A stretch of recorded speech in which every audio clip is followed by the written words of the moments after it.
Well, greetings and salutations, everybody. Welcome to the best damn movie-related show on the planet Earth, the John Campea Show, coming from right here in my quaint little studio. I'm, of course, your host, John Campea. I'm joined today, coming to us from the Observatory, writer, director, producer, Mr. Robert Meyer Burnett. Robert, how you doing today, sir?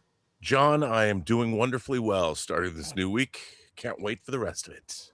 And, of course, also joining us is our technical producer all the way out in Burbank, California, Mr. Jonathan Voico. Jonathan, how you doing, man? Hello, how is everybody doing today? You got some new posters in the background there. Yeah, these are going on the wall. I finally got them framed, but they're just sitting here for now, so they're background. Well, they look pretty good as they are. And, of course, most importantly today, guys, you guys are here. Thank you so much for being here and making our little show part of your day. And here's how today's show is going to go. We're going to start off by talking about a bunch of predetermined topics we got lined up for you guys. Then in the second part of the show is we're going to take your live comments and questions. Now, the way you send in a live comment or question is simply by, number one, making sure you're watching live, and then number two, using the super chat feature to send in a question. However, today was one of those days where our super chats literally got all filled up before the show even started today. So I have turned the super chats off. We will get around to answering all those questions that you guys sent in just prior to the show starting today in the second part of the show. All right, guys. With that all down, let's get things started here today, shall we? We're going to start off with this.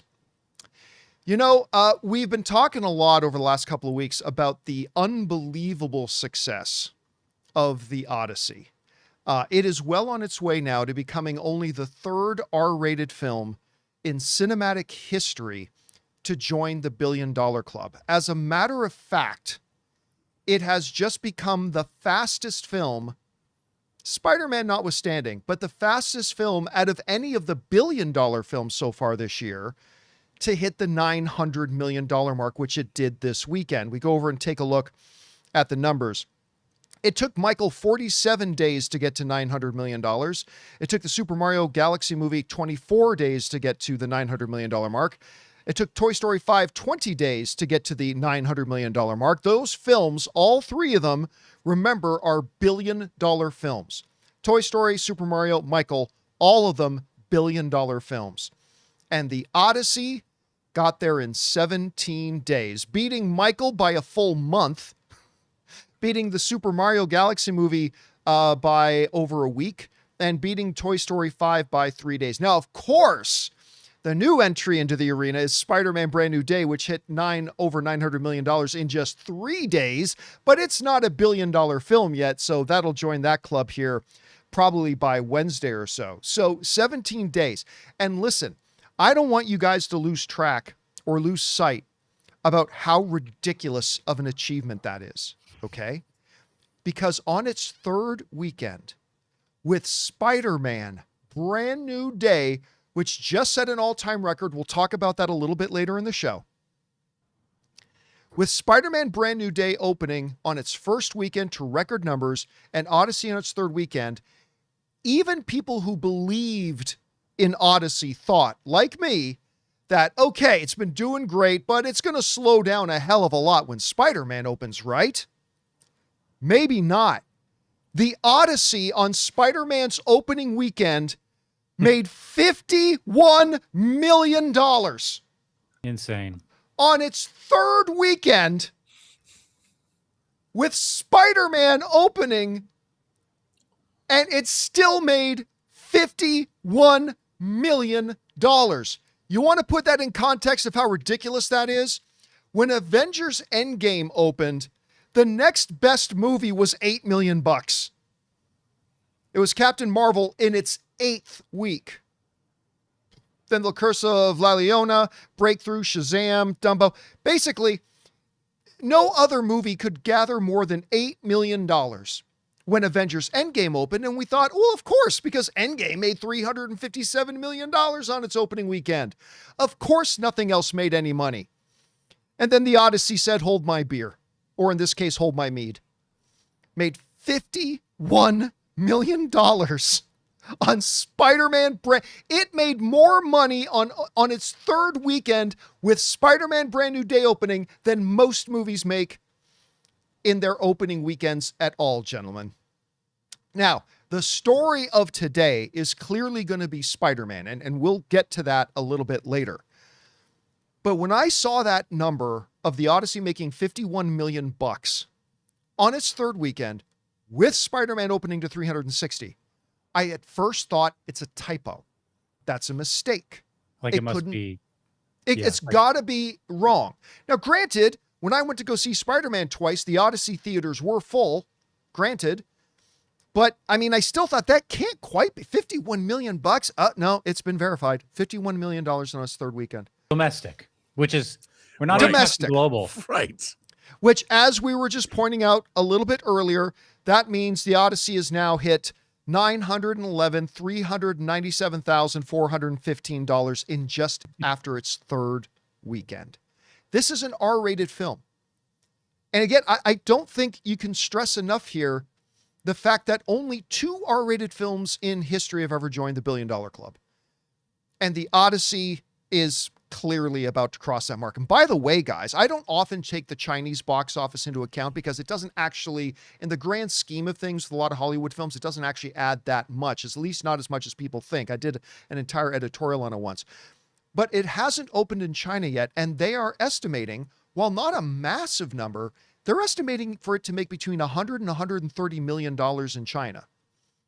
So if they pulled the Odyssey out of all North American theaters today, it's probably still going to cross the $1 billion mark.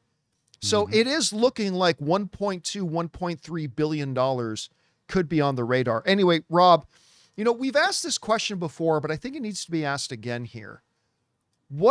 The Odyssey didn't just open big, it's showing remarkable legs. 51 million bucks on its third weekend with Spider-Man opening. What is it about this film that is just bringing these people back? And now that we have a little bit more perspective, how big do you think the movie could end up being? What do you think? Well, again, I mean, you were always so right in it when you called movies experiential events. And I think that the Odyssey was conceived of as being one of, if not the greatest experiential event, one of the greatest. I mean, you know, I don't remember a filmmaker, Stanley Kubrick, when he made 2001, really wanted to transport audiences in ways they had never seen before. And he did that.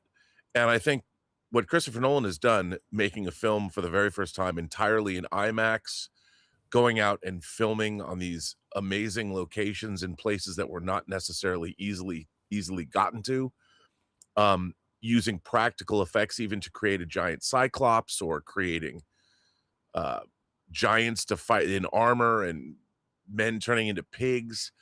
And he gave us a level of verisimilitude that's seldom seen in the movies. And I think, you know, people want that. I think Hollywood too, they underestimate the power of the transportive nature of what cinema can actually be. And while, yeah, they think that visual effects and CG and spectacle is what people want, but what they also want is they want to have an emotional experience as well. They want to feel that when you go to a Christopher Nolan movie, even, look, I don't love Tenet, but that movie's mesmerizing to watch because it's all real locations. There's all kinds of crazy stuff that happens in that movie. And you know what you're watching. They did it, like, for real. And there's even a shot in Tenet that's similar to the building coming down in the Battle of Troy, that I love. You know, building collapses and you see Matt Damon look behind him as the building collapses. And you know they did that for real. And you feel it. And I think, you know, what are human beings? What do we want? We crave experience. And when you go to see a Christopher Nolan movie, I think you emerge a bit transformed. And obviously, this is one of the great timeless tales that has defined Western civilization for millennia. And I think that people, they feel they feel the authenticity of Nolan and his vision. You might not like his adaptation of the Odyssey. You might not like some of his choices, but you know that Nolan is going to give you an experience you've never had in the cinema before. And I think people have come to believe that of him through 20 years of great work. And that's why they go. Anybody who likes movies feels I got to go to this. I got to see this in the theater the way he intended for me to see it. And And that's what people are doing. There's a stickiness to it too, because again, you can't be an R-rated film that's this big. Again, when you gather all the films that have already crossed $1 billion this year, the Odyssey is outpacing all of them. And you can't get to that point unless there are a decent number of people going back for second and third screenings, bringing people back to go watch it. So this is like one of those films that you use the word mesmerizing, and that's a great, Ann and I've seen it multiple times, and you see and appreciate different details every time. But anyway, guys, the question is for you. What do you think about this? When Avengers Endgame opened, no other movie could muster more than $8 million at the box office because Endgame ate up all the money. Spider-Man just set an all-time record, and the Odyssey still made $51 million on its third weekend, now crossing $900 million, fastest to do so out of the billion-dollar films, obviously not faster than Spider-Man. But why do you think that is the case? Whatever you guys think, jump down into the comments section below and let us know your thoughts. Oh, by the way, guys, as a side note here, with Spider-Man breaking that record, it just should be noted that Spider-Man and Odyssey combined have now set the new record for the biggest overall weekend at the box office in the history of movies. Mm-hmm. The Odyssey and Spider-Man now have combined to create the biggest single weekend at the box office overall in movie history, which I think is pretty notable. Anyway, with that down, guys, let's get on to this, shall we? Well, going from one cinematic masterpiece to another, Vin Diesel is now, of course, we're getting ready to get the new Fast and the Furious movie anytime now. I think we were supposed to get it last year and then maybe this year, and now they're talking 2028. But Vin Diesel, he wants to keep the hype engine running because he is now telling people that he has read the script for Fast 11. And he said, and I quote, "It is the best script that he has read in decades." How many has he read? 3. I'm pretty sure 3. And he said, not only is it the best script he's read in decades, he says, I am still crying. Well, yeah, Vin, I'm still crying from Fast movies too. I saw Fast 9 and Fast 10, and I'm still crying too. And now listen, by the way, lest I misinform you, I am a Vin Diesel fan. Totally legit, straight up. I am a Vin Diesel fanboy. I love Vin. That doesn't mean I love everything he's done, but I love Vin Diesel. And of course, I have been a fan. Not always, but for the last bunch of years, I've been a big fan of the Fast and Furious franchise. 9 and 10 have been crap fests. All right. So now we're heading into this big finale with number 10, or number 11, I should say. So let's get over and see what the Hollywood Reporter had to say. Vin Diesel is very pleased with the script for the 11th Fast and Furious film. Diesel took to Instagram on Saturday to share that he's read the script for Fast Forever. By the way, gotta say, that's not a bad title. That's not a bad title. Anyway, he's read the script for Fast Forever, which is slated to release in theaters in 2028 from Universal. In a caption accompanying the trailer for the upcoming theatrical re-release of the original The Fast and the Furious, racing back into theaters on August 21st for its 25th anniversary, the actor wrote, I just read the Fast Forever script by Michael Leslie. It is the best script I have read in decades, and he is crying. All right. Far be it from me to cast any doubt on the Vininator. I don't mean to at all. But is it the best script you've read in decades? And to Jonathan's question earlier, it forces me as a Vin fan to ask, how many scripts have you read in the past number of decades, Vin? Because in my best Ron Burgundy, I don't believe you. I don't believe you. Now, that's not to say that I don't think Fast Forever, again, good title. It's not to say that I don't believe Fast Forever can't end strong. I mean, we've had enough Fast and Furious movies that have been really good to completely believe and make it completely believable that we can absolutely get a great finale. 100%. Now, I may have hated 9 and 10, but I'm one of those people who I actually still had a decent time with 8. I love 7. I love 6. I love 5. Hell, I really enjoyed Hobbs and Shaw. I did. It was certainly 10 times better than 9 and 10. And you know what? If Jason Momoa is still the villain, as crappy as Fast 10 was, he was a pretty decent bad guy. He was a good antagonist in the film. I'll give it that. So, yeah, Rob, you have been I think it's fair to say that prior to 9, you have been a bigger fan of this franchise than I've been. And Yes. like me, you have not been, let's put it kindly, satisfied with the outings we got in 9 and 10. So we are now racing into number 11, and Vin says it is the best script he's read in decades. I mean, that's got to mean you might as well engrave the name Fast and Furious on the next Academy Award for Best Screenplay, right? And that he's John. still crying. He's still crying. Anyway, Rob, what do you make of Vin's words here? And what kind of hope, if any, do you have left for Fast Forever? Well, clearly he knows of what he speaks. I mean, I absolutely believe in and everything he says. No, look, Christopher Nolan recently came out and talked about how much he loves this franchise. And he even said, start with The Drift 3. He did. Now, I love this franchise for what it is. What happened was this franchise completely went off the rails and became something it wasn't. Some international Mission Impossible-esque spy franchise, when really, look, Fast 5, which is the masterpiece of the entire saga, I think, it pushed verisimilitude a little, but I went with it. And it had great action set pieces. It had a great villain. It had all kinds of good stuff. And I do love this franchise. But I think, if I might guess, what Vin Diesel is responding to is, I would imagine that the final movie has been stripped down and brought back to the essence of, say, the first film. Because one of the things about Fast and Furious, is it a great movie? No. Do I think the franchise is great? No. But I love it anyway. I love it. I love it for what it is. I always talk about watching movies at scale. You have to watch movies and accept them for what they are. I enjoy what they are. And I think one of the great things about the first Fast and Furious, which is a total ripoff of Point Break, I understand that.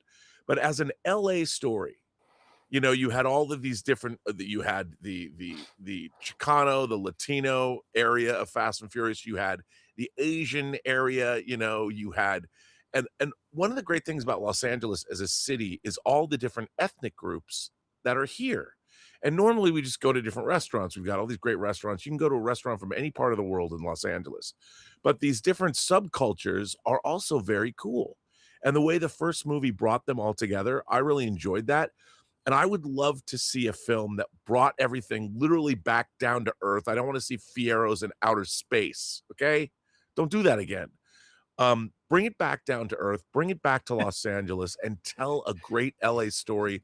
Hey, maybe this could be the heat of the Fast and Furious franchise, because that's a great LA crime story too.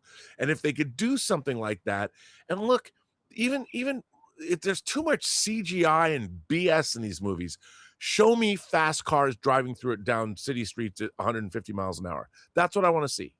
Show me that. Give me real action, not this weird, bizarre, hybrid, CG assisted gobbledygook that the films have turned into. Yeah, like, I understand the dilemma that Fast and Furious has, because guys, you're both familiar with the phenomenon of law of diminishing returns. Yeah.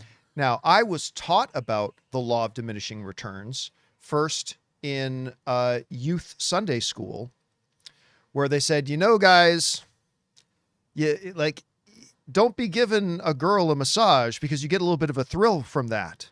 And actually, you know what? That's funny. This is actually a very good example of what law of diminishing returns is. You get the thrill from it, but eventually you get bored of that and you have to do something more. So pretty soon you're tickling a nipple and you get a thrill from that. But then that thrill leaves on, and pretty sure you're heavy petting, and then that thrill, and it's a slippery slope, guys. It's a slippery slope. So Fast and the Furious got to the tickling of the nipples phase, and I understand that they were kind of faced a little bit with a law of diminishing returns as well. Like, you do something outrageous and crazy in one movie, well, you feel like you have to up it now, right? The top it. So now you've got to jump a car from one building into another.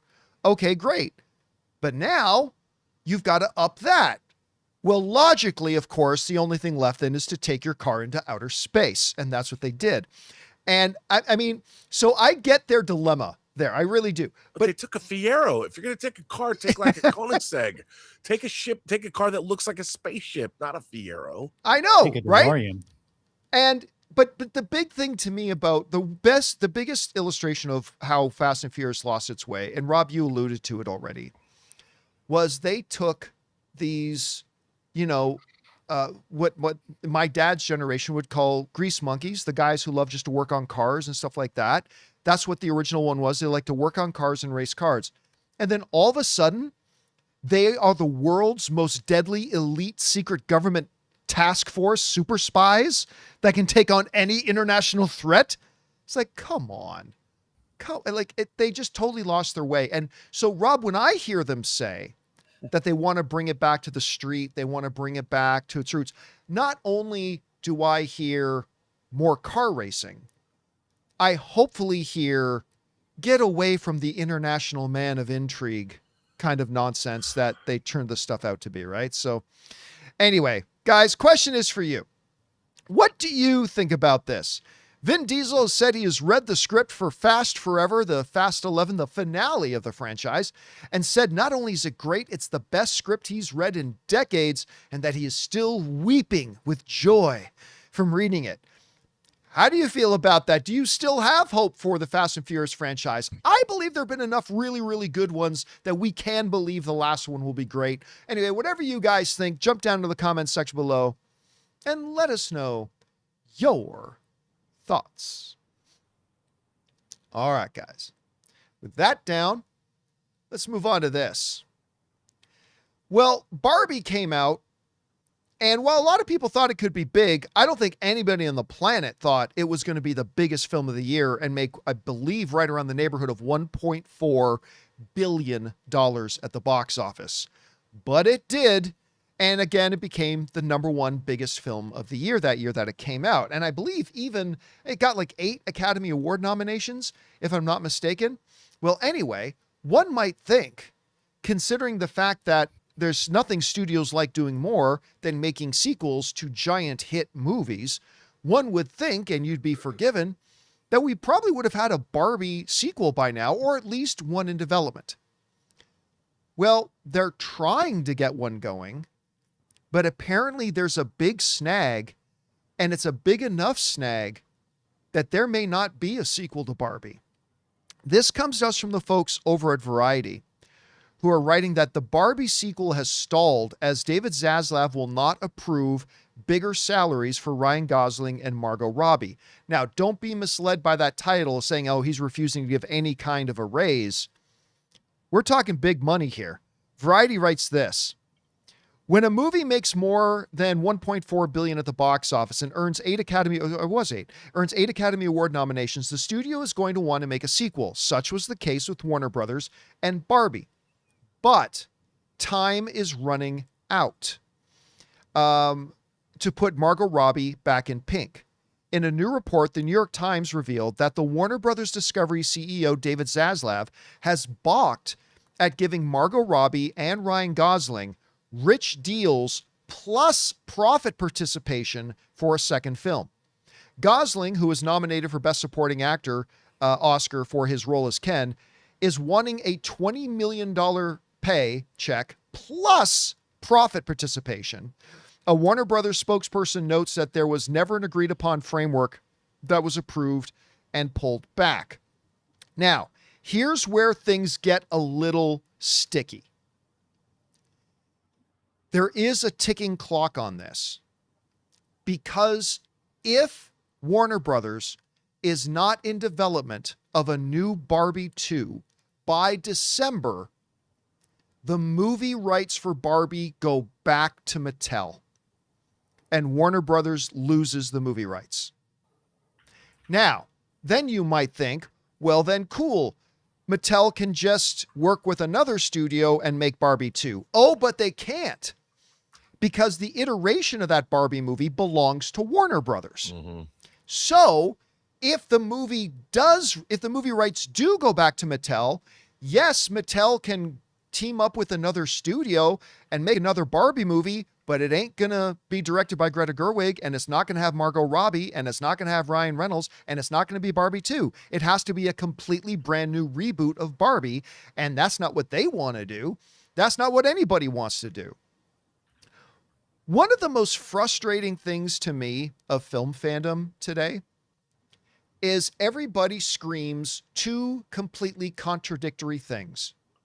Everybody screams, why are budgets on movies so big? Why can't they be more responsible? Why does everything have to be a $200 or $300 million movie? Come on, studios, get your act together and make the movies for more reasonable amounts of money. That's one thing film fans say. At this very same time, these same film fans will then scream, give the actor whatever they want. Give the actor whatever they want is why these movies now almost always cost over $200 million.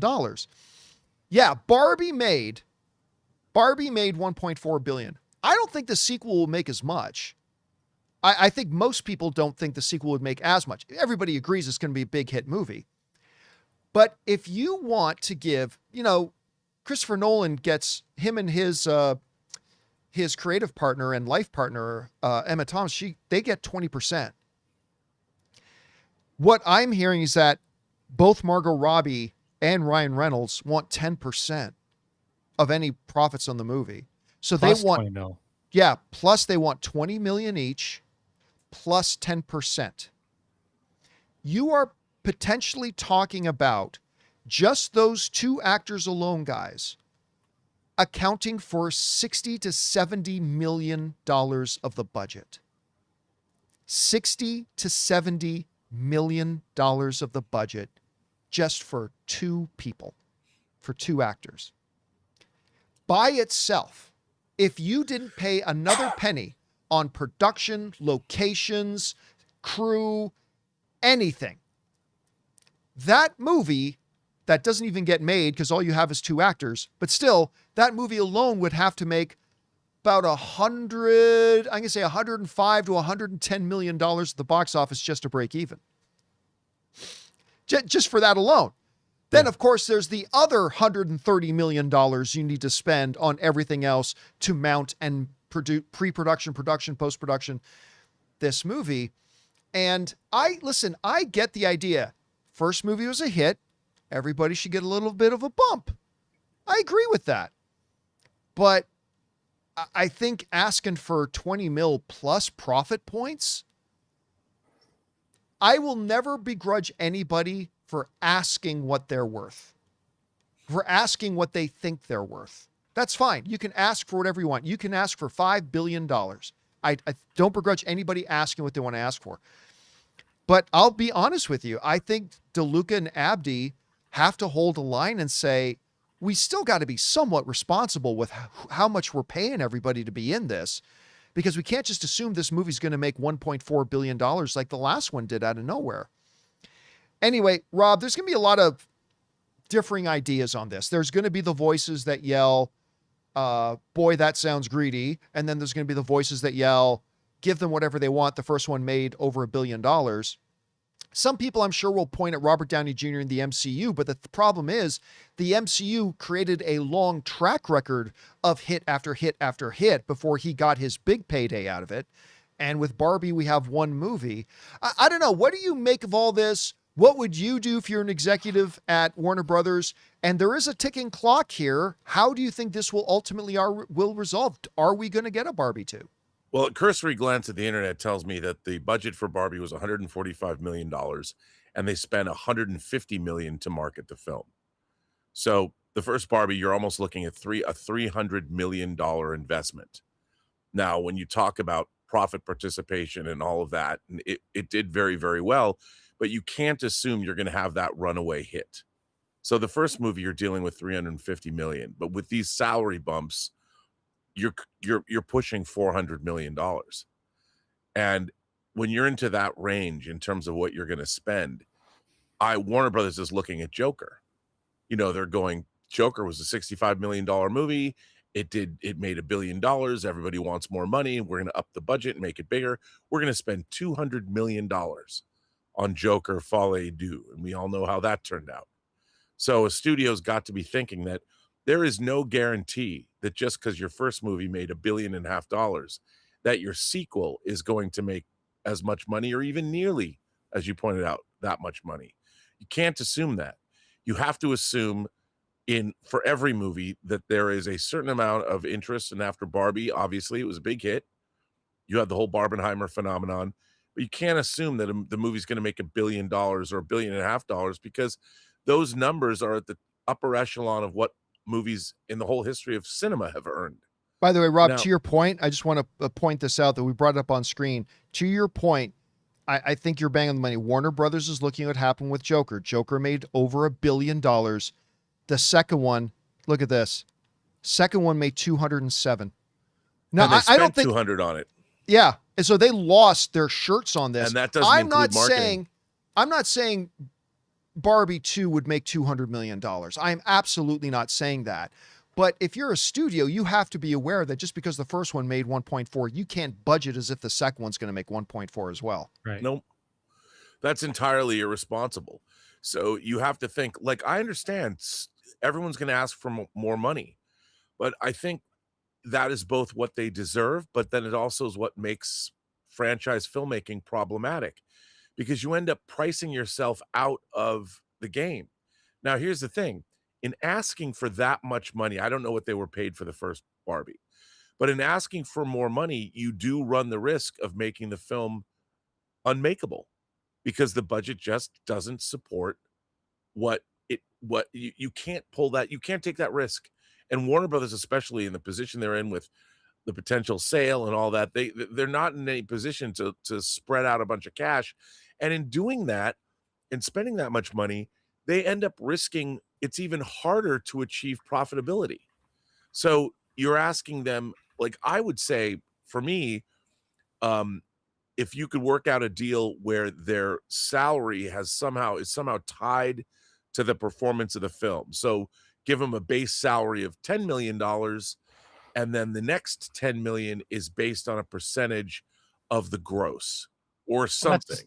That's just it, because we've talked about that. Like, if you want this much money, if you want points, then take a cut. Take a cut. You can't ask for both. And invest in the film. Yeah, and that's that. I think that's always been. I mean, I understand why a lot of people don't want to do that, because you might wind up with Highlander 2. What's crazy? You never know.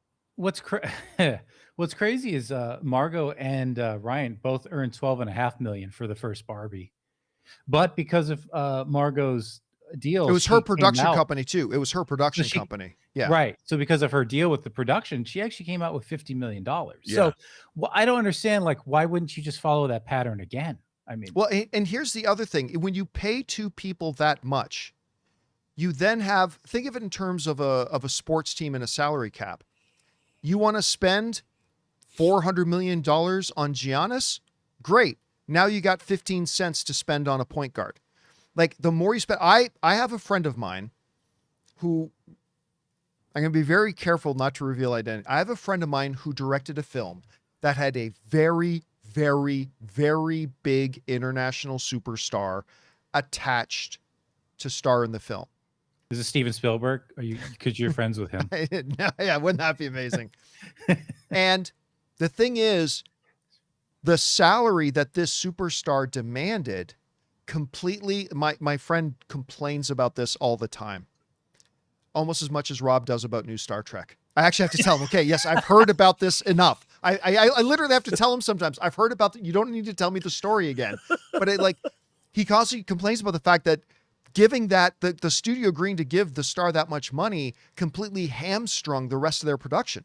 And they just didn't have the money to properly do the rest of the movie right. And they ended up with a movie that was less than ideal.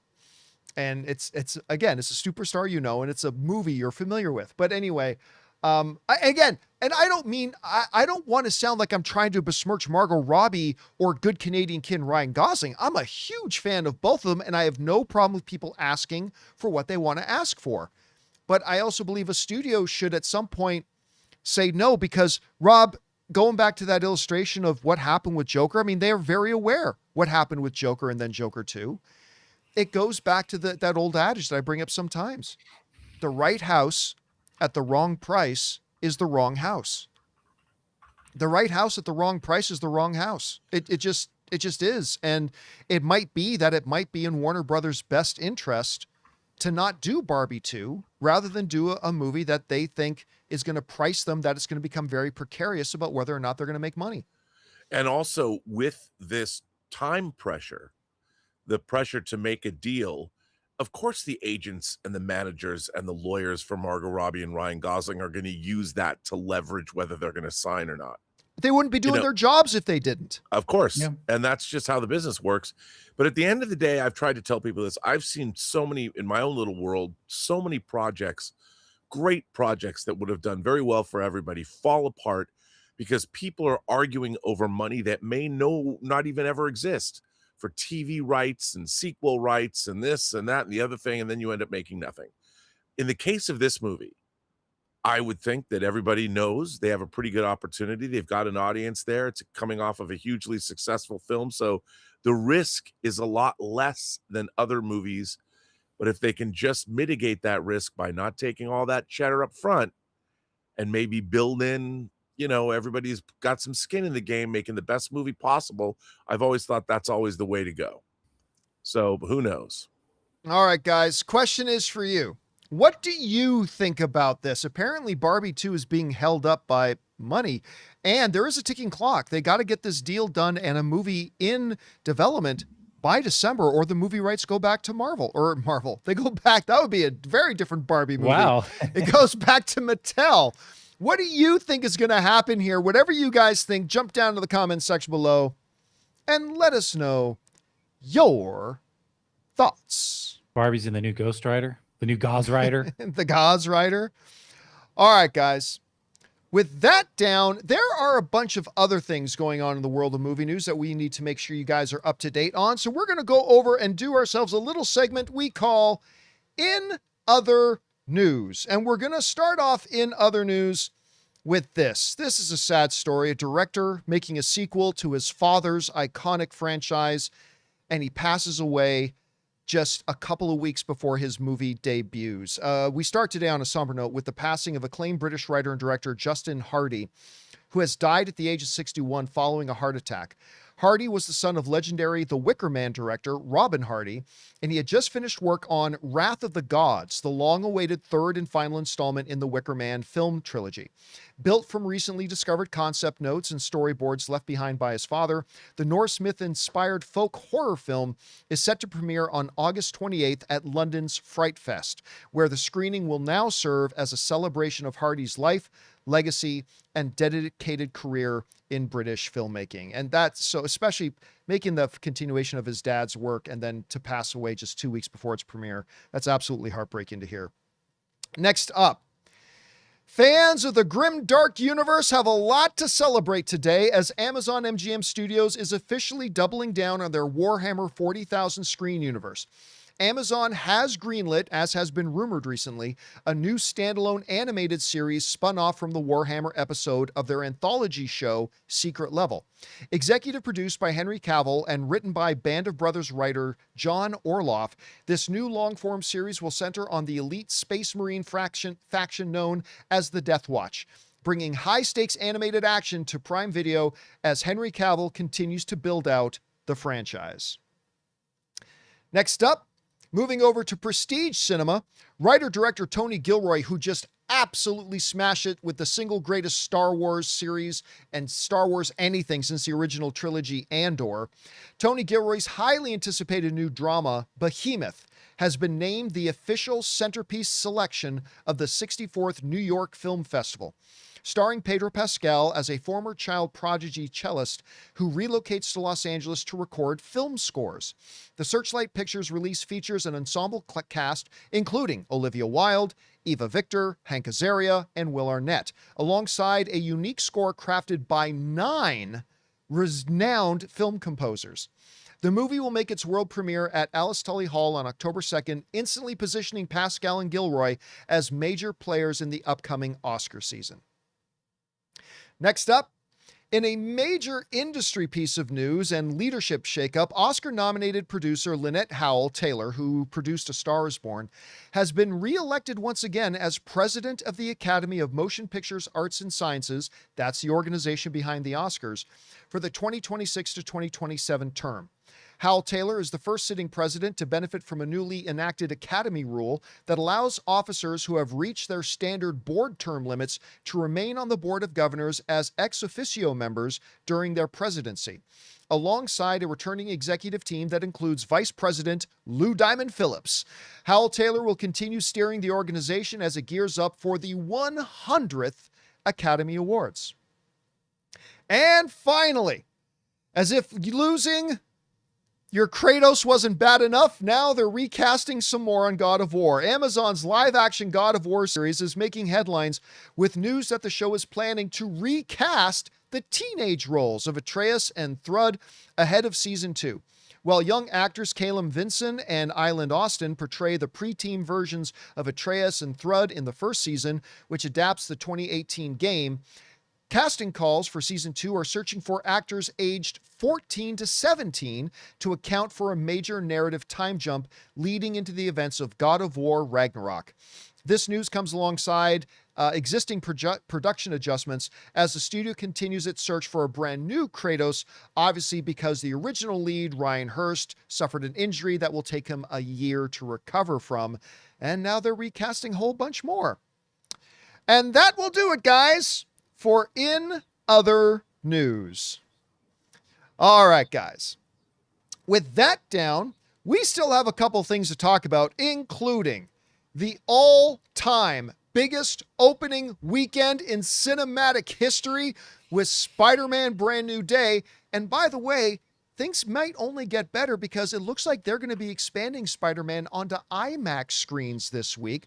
We're going to talk about those things and a few things more. But before we do, we're going to take a quick second here and thank the sponsor of today's episode of the John Campea Show, our friends at Mars Men.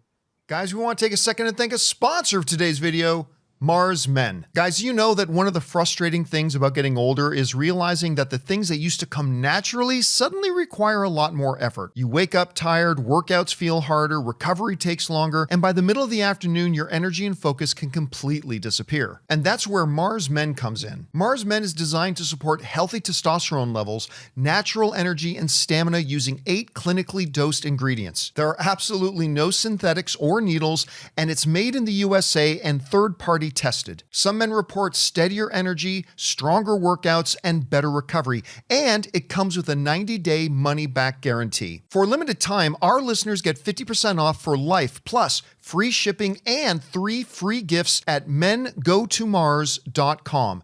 That's mengotomars.com for 50% off and 3 free gifts when you check out. After you purchase, they'll ask you where you heard about them. Please support the John Campea Show and tell them we sent you. And thank you to our friends at Mars Men for sponsoring today's episode of the John Campea Show. All right, guys, with that down, let's move on to this. It was a record set in 2019 that, quite frankly, deep down, I didn't think would ever be broken. When Avengers Endgame made $357 million on its opening weekend. And you have to understand, that wasn't just the record by a bit. That was like miles ahead of the next competition. Like miles ahead. I think second place was Spider-Man No Way Home at 260. It literally beat it by like almost $100 million. Yeah.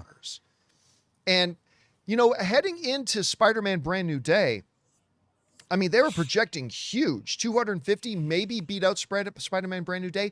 But then in the days leading up to it, the days, single number, days leading into the thing, the opening weekend projections started to adjust. And they got up to as high as $300 million.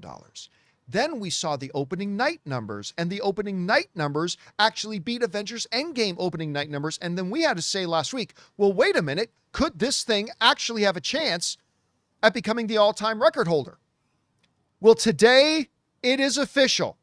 Spider-Man Brand New Day has beat the all-time opening weekend box office record currently and formerly held by Avengers Endgame, and it now has the record at a $360 million opening weekend, the biggest opening weekend in all of cinematic history. Now, It's big potatoes. it is big potatoes, not meager potatoes. Like some of you may have heard yesterday that it came just short at 355, but of course that was the Sunday estimates. And as what happens sometimes when Monday comes around and the official final numbers come out, it went up by 1.5%, which sometimes happens. And it actually came in at $360 million. To put this into the overall bigger context of things, Spider-Man Brand New Day is, of course, now the number one biggest opening weekend of all time. At number 5 is Star Wars The Force Awakens at 248. At number 4 is Avengers Infinity War at 257.7. At number 3 is Spider-Man No Way Home at 260. At number 2, now I still can't believe I'm saying these words. At number 2 is Avengers Endgame at $357 million. And now in the number 1 spot, Spider-Man Brand New Day at $360 million. This is, again, it's a record that I kind of thought may never be broken. Earlier this year, I mean, as new information becomes available, we all start to change our opinions. But earlier this year, I didn't even think Doomsday would have a chance at hitting Endgame numbers. And while I always believed that Spider-Man Brand New Day would be an absolute huge monstrous hit, no doubt, I didn't think it was going to hit. I didn't think there was a chance, not a chance of hitting an opening weekend record of, and I made the argument, and I think I made the sound argument all year. It's like, look, when No Way Home came out, it had all the hype of Toby and Andrew coming back. It was, the first movie, the first Spider-Man coming off of Endgame was at the high. The Marvel Cinematic Universe, while it is improving right now, it's not in its healthiest state, and all these totally valid, totally reasonable points. And yet it all went out the window. As we got closer and closer to the release date, the numbers just kept coming in. It's like, well, estimated 200, estimated 250. In the 48 hours before the movie opened, those numbers went up to an estimated 300 million. And now it just absolutely shattered all expectations. $360 million. It is the biggest opening weekend in the history of cinema. And I'm going to go back, guys, and reverse the point. A little bit earlier in the show today, we talked about how remarkable it was that the Odyssey made $51 million when Spider-Man was coming out to 360. Odyssey made $51 million. How crazy is that? Let's reverse that. When Avengers Endgame came out, the next biggest movie at the box office was $8 million. Odyssey made $51 million this weekend, and Spider-Man still made $360 million. Wrap your heads around that. And animation between Minions and Toy Story still made $12 million with all that competition.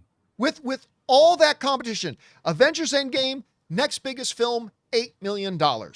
Spider-Man not only broke the record, but it broke the record with the second place film making $51 million. Like that, like just the fact that it broke the record at all is completely mind-blowing to me.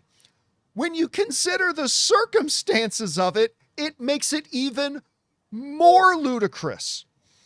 And guys, I said earlier in the year, I said, listen, Spider-Man is going to be $1 billion film. Yeah, but come on. Pump the brakes. It ain't going to be a $2 billion film. Oh, forget that. That's gone. That's not a discussion anymore. The only question now is, how fast will it get to $2 billion? And because here's the thing about Spider-Man Brand New Day. It didn't just have a huge opening weekend. It has monstrous critic scores and monstrous audience scores. People love this movie's been in theaters for 4 days now, and there are already people who've seen it 3 times.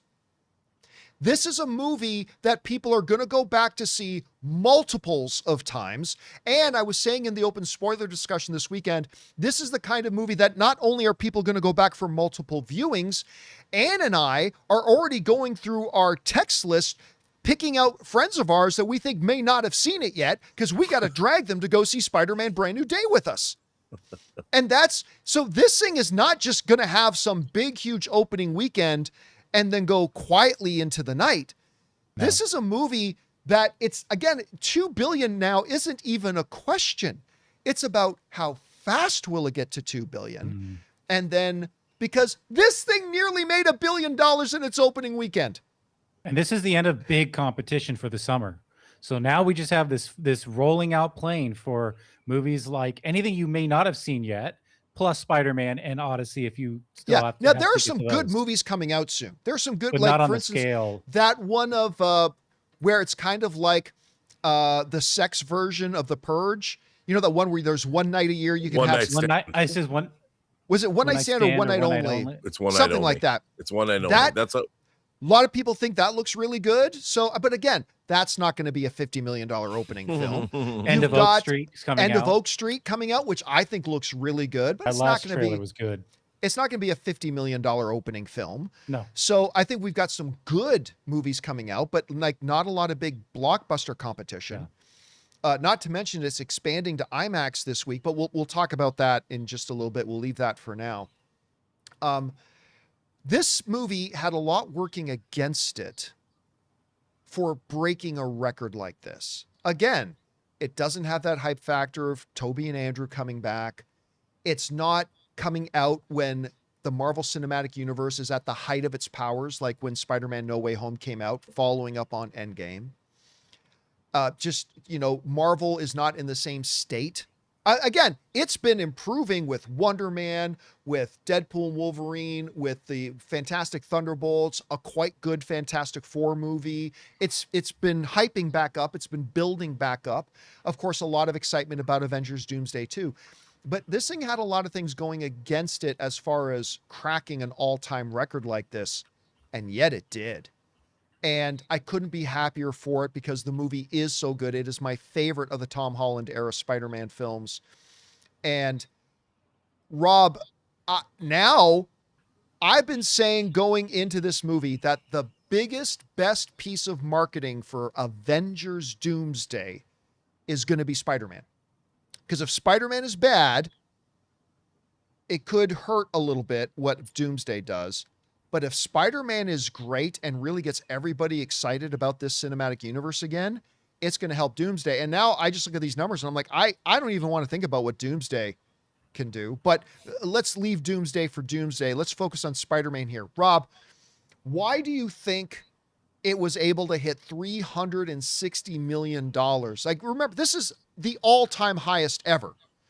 And how big do you think it can go? Is this a flash in the pan, or will this momentum continue for it? What do you think? Well, I mean, Spider-Man is people forget because they don't really think about it this way, but Spider-Man has always been one of the most bankable characters in cinematic history since we first had him introduced in 2002 in Sam Raimi's Spider-Man.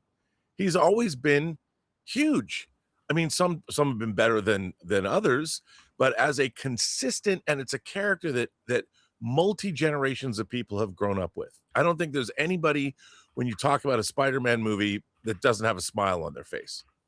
And even like Spider-Man 3, which was not great, it's kind of all over the place, but still it puts a smile on your face. There's a lot of stuff in that movie that's good. I didn't love Amazing Spider-Man 2, but the Tom Holland films have always delivered solid entertainment. And after the joys of No Way Home, which took all 3 Spider-Men and put them together, unbelievable. And I think that people forget that these movies have a life beyond when they're just in the theater. And people continually watch these movies forever. And you watch them with family members. You show your younger siblings these movies. Parents show them to their kids. And these are films, I mean, you might as well consider these, and I'm talking just Spider-Man. they're almost like Disney classics. They transcend genre, they transcend superheroes because they're really about us. We are all Spider-Man. And so when this film was going to come out, they went back to what's so genius, I think, about this movie is they went back to the basics and they made this movie about Peter Parker and his travails. And even though he spends a lot of time in the suit, you're with him because he's us. If we were superheroes, we would not be Hulk. We would not be Thor. We'd not be Superman. If the audience was ever a superhero, we would be Spider-Man. And that's why people will always love this character. And with this character, this is probably the most Spider-Man of all the Spider-Man movies because Spider-Man is sad. Spider-Man is alone. Spider-Man has multiple points of pressure that we all understand. And we're rooting for him, man. We want him to get back to his love. We want him to get back to his best friend. You know, he's lost Aunt May. He's lost Tony Stark. And he doesn't have his other two Spider-Man friends from other universes. And I think that they made a decision to make this the most relatable Spider-Man movie ever. It's your friendly neighborhood Spider-Man. And they gave him a foil that was going through some of the same things that he was. I mean, this movie really has no villain when you think about it. Well, let's not go into plot stuff at all. Sure, but Let's I think mean, about the ending and everything. yeah, I mean, I think it's a film that everybody can relate to, and I'll tell you something, it is wildly entertaining. When I sat in that theater, the audience loved this movie. Yeah, They were both with the it the whole audiences I time. saw it with were going wild. Just went wild And with it. that's what you want when you go. I think about movies that I saw when I was growing up, like Back to the Future, like Aliens. These were movies where the audience just was left breathless by the end. Raiders of the Lost Ark. These cinematic experiences that you are entertained by this movie from the opening montage that's showing him talking about his life and dealing with the world. I mean, it's you have a smile on your face from the first moments of this film to the end. Everybody's kicking ass. Michael Giacchino's score in this movie is amazing. Very good. All It's the characters, very, very good. There's a new character I forget her name, the black woman who's his contact with the police department. Yeah, who's by the way taken right from the Spider-Man video game. We're taken right from the Insomniac and video game. she's Yeah. great. What a great character. She's from The Bear, by the way. That actress is from right, The Bear. totally. Yeah. And she's awesome. I mean, she is perfectly cast. And the relationship that she has with Spider-Man, and she's a mom, and even without meeting, Spider-Man has a relationship with her kids. I mean, this is such a fun, uplifting, family-oriented movie about what it means. Even though, a lot of bad stuff happens, it's a movie about what it means to be a good person. And we need that right now. By the way, I don't think we'd be remiss if we didn't point this out too, that it's pretty good to be Tom Holland right now because number one, he's married to Zendaya, so life is good. But number two, Zendaya and John Bernthal are the stars of the two top movies at the box office right now. Again, that's never happened in cinematic history, where three actors are starring in both the number one movie at the box office, Spider-Man, and the number two movie at the box office, Odyssey. Both of them have John Bernthal, Zendaya, and Tom Holland. But not only that, we go back again to this chart. The top 4 opening weekends of all time may not all star Tom Holland, but Tom Holland at least appears in all of the top 4 biggest opening weekend films of all time. Of course, he appeared in Avengers Infinity War, Spider-Man No Way Home. He made an appearance in Avengers Endgame, and then, of course, Spider-Man Brand New Day. If somehow, some way, George Lucas can do another Lucas cut of The Force Awakens just to put Tom Holland in it, he would be in possession of all top 5. He might have played a stormtrooper, and we just don't know. And maybe he did, and he needs to be in all top 5. This is the type of thing that I fear that we as film fans don't pause for a second and appreciate. This isn't a big opening weekend, guys. This is in a century. This is the biggest opening of any film in history.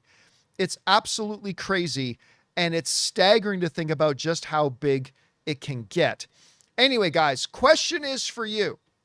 What do you think about this? Spider-Man Brand New Day has passed Avengers Endgame as the biggest opening weekend in the history of cinema. How big do you think this thing can get? Do you think it can get to $2.8 billion? Whatever you think, jump down into the comment section below and let us know your thoughts. All right, guys. With that down, let's stay on the topic of Spider-Man and talk about this, because things could get even bigger. You know, one of the screens that Spider-Man isn't really playing on is IMAX, because that's completely owned right now, of course, by the Odyssey. However, that is changing, sort of, this week. And it is now being reported in Deadline that Spider-Man Brand New Day is about to have an IMAX release as well. This is what they write. Sony and Marvel Studios' blockbuster Spider-Man Brand New Day will expand across the IMAX network in North America beginning on this Thursday, August the 6th, when the Odyssey's exclusive lock on the big screen exhibitor ends. IMAX isn't breaking it down, but IMAX has a little over 440 domestic screens, and the two films, the Odyssey and Spider-Man, will be sharing the network. Now, this is key. All 70 millimeter locations of IMAX will stay committed to the Odyssey. So the Odyssey will still be on all the 70 millimeter IMAX screens across the country because the damn film was shot in 70 millimeter IMAX. Spider-Man Brand New Day, with $927 million global opening in just 3 days at 90,000 screens worldwide, was the second best ever for the motion picture industry. Of course, it did not catch Avengers Endgame opening weekend worldwide of $1.22 billion, but it did break the domestic opening weekend record global bow. So what we're about to get here, guys, is Spider-Man just had record-shattering opening weekend. And now it's going to get a bunch of those premium format IMAX screens. Not the 70 millimeter ones, but there's only, what did we say, like 40 of them, 60, 70 of them in the entire country? Right. It's just a very small not a percentage. No, the vast majority of IMAX screens are the other formats. So it's Single about to get a laser. bunch of those. And listen, I'll tell you what, even if it's not the 70 millimeter IMAX, I know there's going to be a lot of people that are going to be buying up their tickets right away because they want to go see it in IMAX. They want to go see it in that IMAX Still format. going to look great. And you don't need So- 70 millimeter because frankly, it wasn't shot on 70 millimeter. And Exactly. But the single aspect laser's fine. ratio was it has that, it wasn't 2:3:5, so Yeah. it'll look fantastic on Yeah, IMAX. exactly. It's going to look so be like good 1:43 on a or regular whatever, IMAX right? screen. Yeah. So anyway, Rob, let's go over to you on this. Do you think this is going to provide, I mean, I think we all expect Spider-Man to have a really good second weekend anyway, but how big of a bump do you think this is significant that it's going to be able to get some of those delicious IMAX screens that the Odyssey's been holding on to? Well, just for the size of the screen, one of the things this movie has going for it is the swinging scenes and some of the point of view shots, which breathtaking. totally inspired by the video Some of the games. best. And unbelievable. I mean, there were times when I was watching and going, whoa, when he's stepping out onto certain things. And to see this with that, the thunderous sound you can only get in IMAX. I mean, yes, Dolby Cinema is fantastic, but seeing it at a giant screen and at the same time hearing that sound, I mean, that's going to be pretty great. And I would definitely want to go see it again in IMAX. I will say this too, John. It's really interesting that they've extended the Odyssey for a month in some of the 70 millimeter IMAX screens. This might point to a different or change up between. I mean, obviously they're not going to let Dune go. I mean, Dune has those screens booked in IMAX, but depending, it does show that Universal has now, IMAX, Universal, and Sony have been able to work something out via IMAX. Rob, it's not happening. Dune is not giving up their 2-week exclusive run. They've already got it locked up. It's signed, sealed, and delivered. They're not giving it up. Just Doomsday. saying. Now, after It'll 2 be weeks, week 3 at best. yes, For Doomsday. week 3, I totally believe, much like Odyssey. Odyssey's in its 3rd week. That means a lot of those other IMAX screens can be released and Spider-Man can take them over. I believe in its 3rd week. I do believe we will start seeing some Avengers Doomsday popping You're up. probably right. And also the IMAX screens, some of those, the 70 millimeter showings were running 24/7. Yeah. It was incredible. Yeah. And they're still sold out. Into September.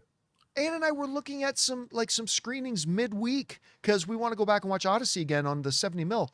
And we looked at some midweek screenings and it's like front 2 rows have seats. I was like, I'm going Wednesday. I'm not sitting in a front 2 row. When did you get your tickets for going to see it this Wednesday? Weeks ago. Weeks like 3 weeks ago. Yeah, like 3 weeks ago. It's absolutely crazy. Maybe now, 4 weeks ago. I can't now remember. the question is going to be this, guys. The question is going to be this. It's not exactly the same, again, because Odyssey is in its 3rd weekend. But we were just talking about how Spider-Man and the Odyssey combined have now made the single biggest overall weekend at the box office in film history. Because whereas Endgame, when it came out, second place movie only made $8 million. Odyssey made $51 million. So now the question is going to be, can Doomsday beat this record? Can Ottoman. Doomsday. That's going to be interesting. 410. It has to be 410, basically. Or do I have that math right? So it's You mean for both movies? For both. Movies, yeah. Yeah. 410. Can Doomsday combined, because so the combined of Doomsday or the combined of Spider-Man Brand New Day and Odyssey is $411 million. What did the last Dune make opening weekend? Do we know that number? I'll look it up. Look, I don't think it was huge. I mean, Dune is not a massive blockbuster franchise. It's going to come close to. But it did make 82.5. And if it makes 100 and Doomsday can at least do 350, I want you to appreciate the words that you just said, Jonathan. If Doomsday we're talking about just scale make here. 350. No, I agree. We're talking about scale. But I think it's so funny that we're using phrases like that. But it's the only way it can beat the heavyweight contender at this point. So I mean, like that's going to be another thing to keep an eye on how big Doomsday will be at this point. But anyway, once again, I think Spider-Man, was going to have a good sequence. Let's not forget, guys, Spider-Man No Way Home opened at $260 million, which was the second biggest opening in history. It had a nearly 70% drop on its second weekend because everybody had already seen it. So you can expect a decent number of a drop off, but it's still going to be a huge number that it makes. And with it getting IMAX screens, I think a lot of people are going to be flooding back to see it their second or third or fourth time just so they can watch it on IMAX. Yep. So it's going to be a very, very interesting weekend for that. Guys, question is... Oh, go ahead, Rob. Well, I was just going to say, ultimately, the excitement that people have, what I've liked to see is both with Odyssey and with this movie, the excitement inside the movie theaters to me has been palpable. Oh, so good. And packed. And I think it really shows that when Hollywood provides audiences what they want, they will show up. I mean, the theatrical business is very robust still. It shows people want to go to theaters because I saw a 7:30 a.m. screening and that theater was packed and the audience was amped and people were still getting concessions at 7:30 a.m. And we've never seen anything like this weekend. Not even close. Not during Endgame, not even during Episode 7, Star Wars, when that came out. You know, it's funny. I was at my second screening of Spider-Man, and Ann and I went and had my popcorn. I went over to the butter station. I was putting butter on my popcorn, and there was 2 girls there, and I turned to them and said, "You guys going in to see Spider-Man?" And they're like, "No, we're here to see the Odyssey." And it's like, oh yeah. And then I realized, that's right, Odyssey's here too. And that I stuck my nose in that theater and it was packed. So all the Spider-Man theaters were packed. The Odyssey theaters were packed. And you know what? This all bodes well for other movies coming out because, again, if people go to the movies, they go to see the Odyssey, they go to see Spider-Man, and they enjoy it and they have a good time, they're more likely to come back and check out another movie. So it's going to be interesting to see how that goes. All right, guys. Question is for you. What do you think about this? Spider-Man Brand New Day is not just killing it at the box office, second records, but going into its second weekend, it's actually going to gain some IMAX screens, as the Odyssey is now in its third week and is going to let some of those IMAX screens go. Not the 70 millimeter ones, but a lot of the other ones too. How big of a deal, if any of a deal, do you think that's going to make for the numbers for Spider-Man Brand New Day's second weekend? Whatever you guys think, jump down to the comment section below and let us know your thoughts.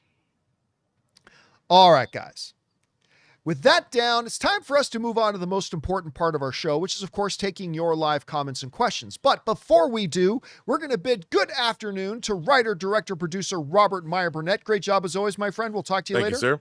Yes, sir. Yes, you will. And, of course, our technical director, Mr. Jonathan Voico. We'll talk to you tomorrow.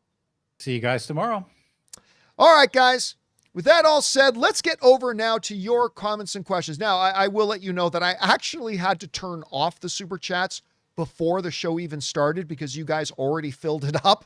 So let's get over now and we'll get your questions you guys have been sending in. We're going to start off with Andy Newton, who writes, "Forget Doomsday. Bravo to Spidacy." Oh, I like that. Spidacy. That, I haven't heard anybody say that before. That is a great one. It's going to be really interesting now to see if Doomsday can top the weekend of Spidacy. That's now the term. I like that. All right. King Daddy Goat writes, "Realistically, could this movie make $2 billion, John?" Beginning of the year, I said no. And I thought I had some very logical reasons for believing the answer was no. But as new information becomes available to us, we change our... Guys, now the question is not. It is no longer a question about whether Spider-Man Brand New Day can make $2 billion. The only question is, when will it hit $2 billion? It nearly made $1 billion on its first weekend alone. So, I mean, yeah, it's going to make $2 billion. It's going to hit $2 billion. The only question is, how fast will it hit $2 billion? We'll get a better idea of that answer after the second weekend. Then we'll probably be able to make some predictions as to when it'll hit that $2 billion mark. All right, Jake Tovin writes, "Jeff Snyder on the hot mic hinted that Marvel and Star Wars could be done with Disney Plus shows, hence Wonder Man canceling to focus on movie quality." Well, listen, I don't mind. By the way, I don't know about that, because while Wonder Man was canceled, I have heard about a couple of other things they have in development. What I do know for sure is that they were going to deprioritize, at least for Marvel and Star Wars, they were going to deprioritize the Disney Plus straight to streaming stuff and focus more on the theatrical films. But I don't think they're moving entirely away from creating some straight to Disney Plus Marvel shows or special features, or even that for Star Wars. My understanding is that they are going to put them lower on the priority list and not do as many, which I think is absolutely the right decision. But I do think you are still in the future going to see some Disney Plus Marvel shows, some Disney Plus Star Wars shows, just a lot fewer than they've done before. So, and we'll see how that all evolves. I'm sure it's always going to be an evolving situation. All right. Next up, Josh Ward writes, "Does Spider-Man's opening cause Marvel to reconsider Holland and Doomsday?" No. Assuming no, since Feige isn't reactive, but $920 million begs the question. But it's not just because of Tom Holland. It's because of Spider-Man. And guys, the movie is shot. Doomsday is shot. They're just doing final post-production on it now. This movie is done. They are not going to rush back to the soundstage and rewrite the script just to put him in it. By the way, Endgame only had Spider-Man in it for 5 minutes, right? Spider-Man wasn't in Endgame, not until the very, very last big battle scene. He doesn't show up until Portals, right? And that's the all-time highest grossing film of all time. That means an Avengers movie does not need Spider-Man to be in it to do exceedingly well, because that one, for all intents and purposes, didn't really have Spider-Man in it. It ended up being the biggest film in history for a period of time before Avatar leapfrogged it again. So, no, the movie is shot, the movie is done, and even if it wasn't, they wouldn't go back to the drawing board and rewrite it just to shove Spider-Man in it. So, no, they will not be doing that, just so you know. Now, Secret Wars is horse of a completely different color, to quote Wizard of Oz. Secret Wars is in a totally different scenario, but you asked about Doomsday, so no, we won't be seeing him pop up in Doomsday. All right, next up, A. Marcellus writes, AMC is suffering major glitches. I've seen this, yes. AMC is suffering major glitches, including some already purchased showtimes disappearing. I spoke to a staff member and they confirmed that the Spider-Man and Doomsday sales are causing system-wide issues. I noticed that myself because to the best of my knowledge, I could be wrong, I got to double check. To the best of my knowledge, my local AMC theater, which is here in Riverside at the AMC Tyler Galleria, they have one AMC XL theater, right? And they have the AMC Prime, they have an IMAX, and they have an AMC XL. That's AMC's own proprietary large format screen. So they have one. Ann and I the other night decide, you know what? It was like 10 o'clock at night. Let's go see Spider-Man again tonight. And everything was sold out. I said, let's check again, like at 10:30. And all of a sudden, a brand new AMC XL screening popped up at 12:30. And the seats were already starting to sell out. So we picked up a couple, but I'm like, wait a minute. There's an 11:30 screening, which I already knew about. There's an 11:30 screening in the AMC XL and a 12:30 screening. I'm pretty sure they only have one AMC XL screen. What's going on? So I think that was a gaffe. I think that was a glitch. Now, I might go over and find out they just installed a second AMC XL screen, which I don't think they did, but I could be wrong. But yeah, the overall demand for Spider-Man and Odyssey tickets. Again, remember when Endgame went through this, they only had to deal with Endgame because nothing else was making any money. Spider-Man's breaking records while Odyssey is still pulling in $50 million. It's kind of crazy. It's crazy. Anyway, thanks to that, A. Marcellus. E. Gurumi writes, Spider-Man outperforming Endgame incidentally means it'll be the biggest movie of the year because it means Doomsday would have to have to outperform Endgame, and I don't think we are there yet with Avengers. Oh, nah, it's going to do it. Doomsday's going to beat it. Yep. I didn't think that before. You guys know, if you watch my show, I have not thought that at all. But new information changes opinions. Because the wild success of Spider-Man is only going to feed into the momentum for Avengers Doomsday. Avengers Doomsday will make more. It will make more. And whenever they get around to releasing that Comic-Con trailer that they didn't release to the rest of the world, which is like 3 times better than, I already think the Doomsday trailer is a good trailer. But this trailer they showed at Comic-Con, triple good. Triple good. And when that trailer goes out, people are going to lose their fool minds.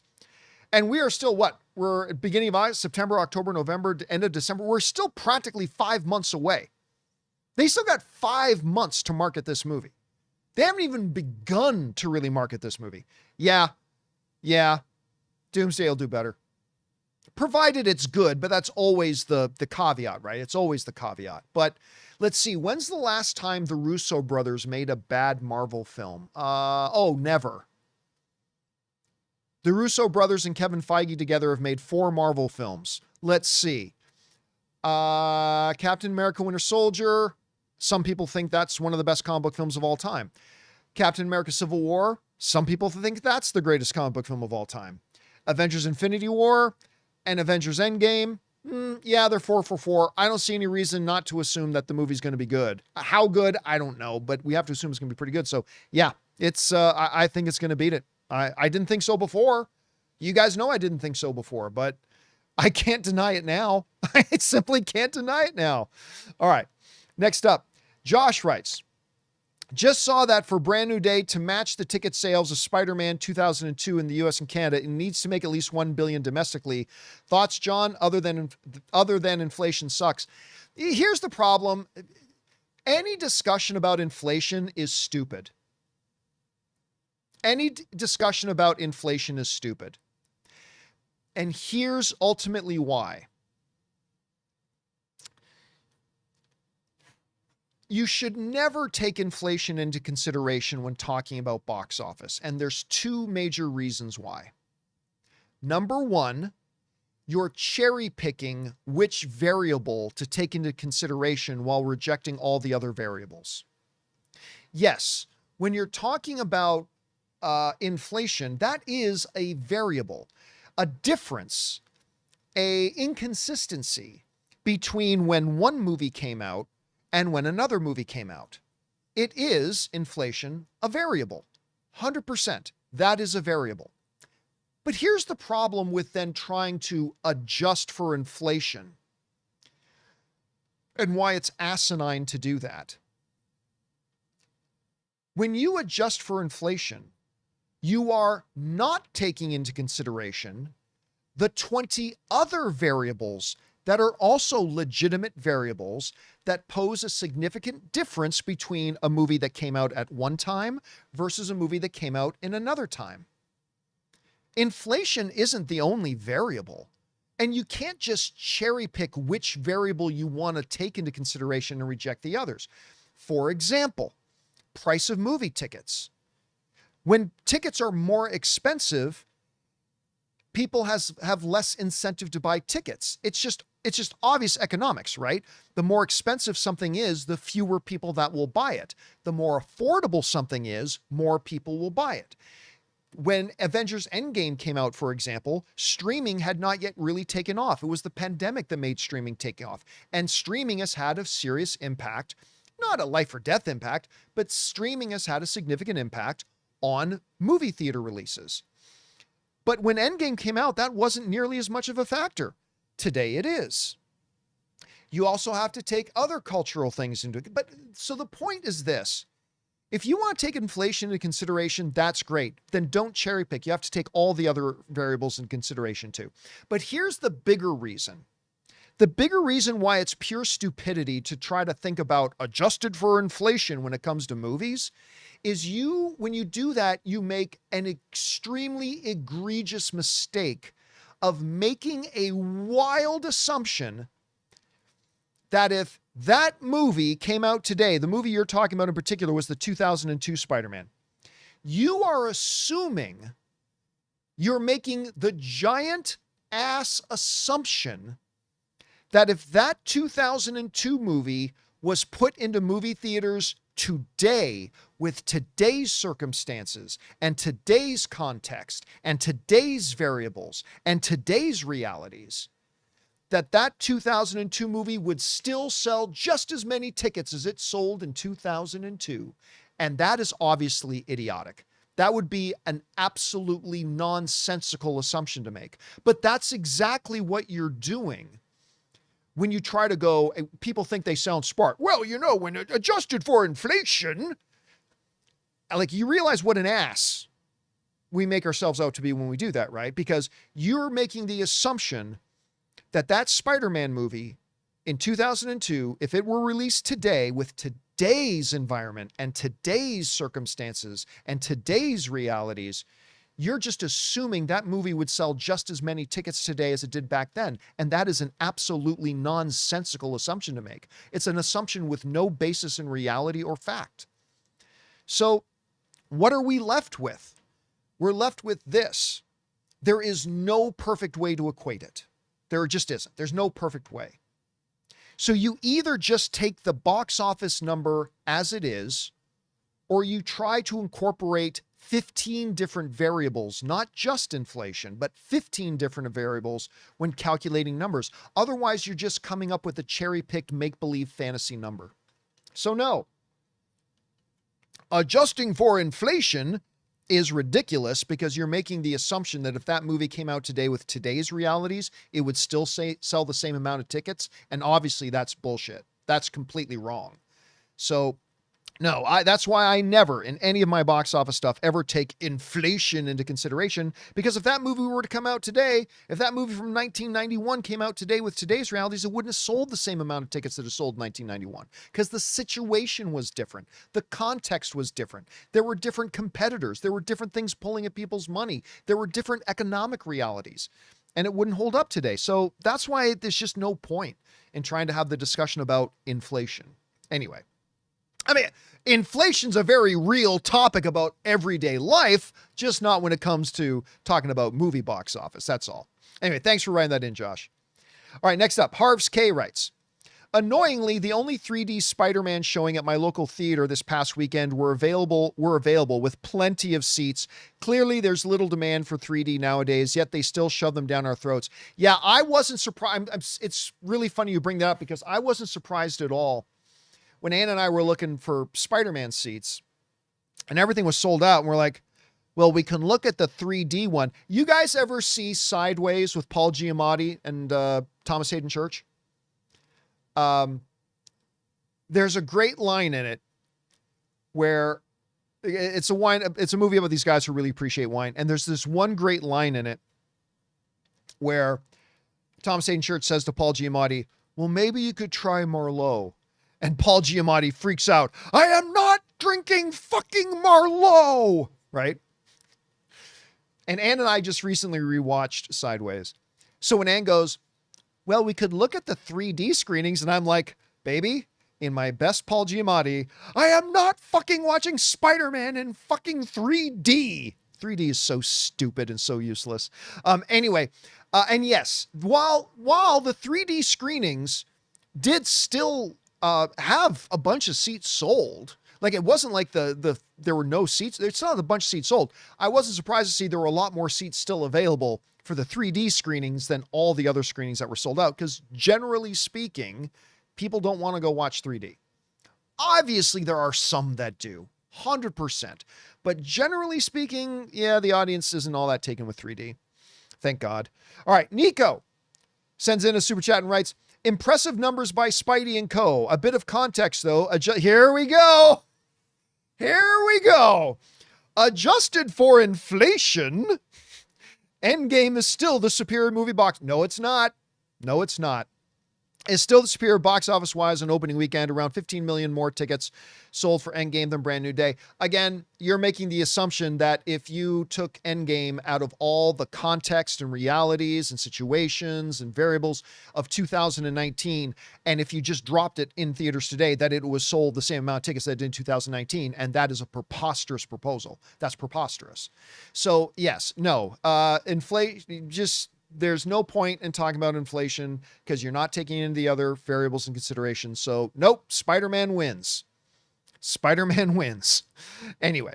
All right. I do appreciate you writing in, Nico, though. I'm just busting your balls as a fellow film lover, just giving you a hard time on that. But you know my position on that. So no, Spider-Man does win. Spider-Man Endgame is 357. Spider-Man is 360. End of discussion. All right. Unless, the numbers get adjusted, whatever. All right. Christopher Brickner writes, Dan Merle has my prayers as his next episode of Charts will be packed with all the box office records. Spider-Man has been breaking them since 2002. Yeah, man,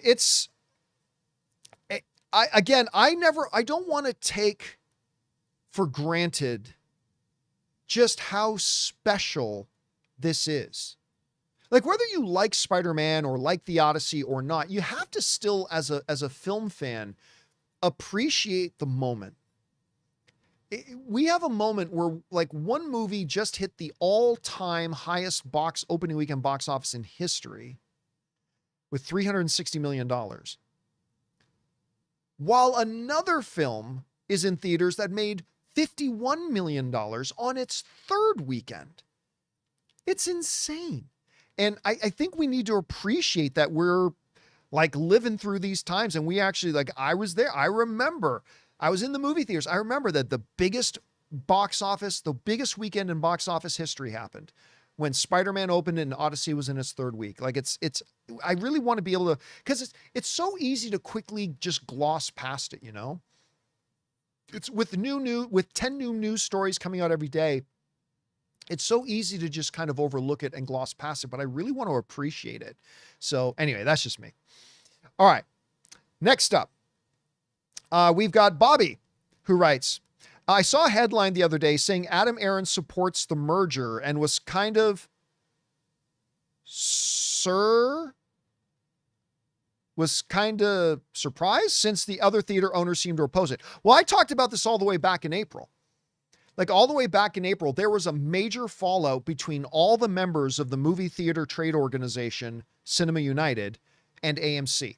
Because AMC double-crossed all the other movie theaters and all the other movie theater chains when as a united trade organization, all the movie theaters together are a trade organization called Cinema United. It used to be called NATO. Now it's called Cinema United. And they're not united because the big message of Cinema United at CinemaCon was all the movie theaters decided that their combined message was, we are against the Paramount Warner Brothers merger. And then jackass Adam Aaron, he double-crossed all the other movie theaters. So while all the other movie theater owners that are in the trade organization with AMC were standing on a stage saying we as movie theater industry are against this merger, Adam Aaron was double-crossing them and stabbing them in the back, doing an interview with Variety saying, actually, I'm all for the merger. So he got paid off, in my opinion. I don't have any facts to back that up, but to me, in my own deduction, I think it's pretty clear he probably got paid off. But that's just me. I could be a million miles wrong, but I don't think I am.